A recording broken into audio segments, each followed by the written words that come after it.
What is going on with you, YouTube? This is Regular Dave coming at you with another video. As you can see, I'm downloading Madden 17 on EA Access. I'm at 33%. It's kind of taking a while, so I said, let me bring you a pre-video before I get my hands on the game for the next 10 hours and really get to roll out the Madden 17 videos. I'm gonna give you guys a bit of information that you probably already know, but I checked something out yesterday and I said, all right, I gotta bring this to you guys. Don't go to these big websites like IGN and all the huge websites for reviews of sports games because they rarely make a whole lot of sense.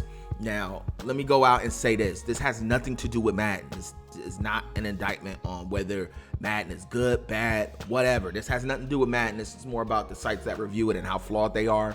So I went and looked to see if Madden 17 had been reviewed on IGN. It had. They gave it an 8.6. Good score. Listen to the video, and a guy said something at the end of the video, and I was like, whoa, that's a bold claim.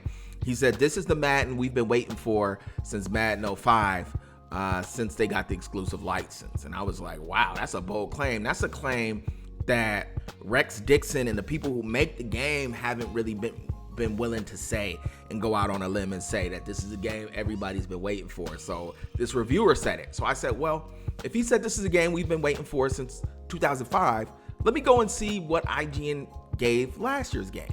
This year's game got an 8.6. Look at Madden 16 last year, it got an 8.8. And I'm like, all right, this is already isn't making sense.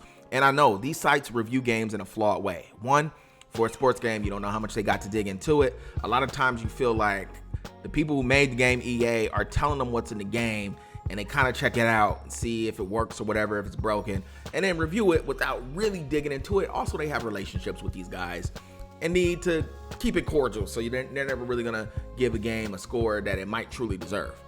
But just for fun, decided to go look at what they gave Madden 15, and what did they give it? 8.7. 1 point higher than this year's Madden 17. And I'm like, all right, yo, the last two Maddens IGN rated higher. Like, their scores seem to be all over the place, don't have one unified voice. And this is not an indictment on Madden. It doesn't say how good it is, because I don't think these guys really know how good it is. And I'm not saying come to me for the review, but what I'm saying is there's going to be enough information on YouTube, the internet, all over the place for you to find out if this game is worthy of your purchase. Like, I'm not saying I'm the guy to come to. I'm not telling you who to go to. I'm telling you who not to go to. That's these big sites, because they're reviewing, especially of sports games, are so flawed. Like, if this is the game we've been waiting for since 2005, then what was the game last year that was, you know, higher rated on their site? All right, I had to get that out there. I'm gonna be rolling out these Madden videos. Y'all need to go ahead and stop playing, come through.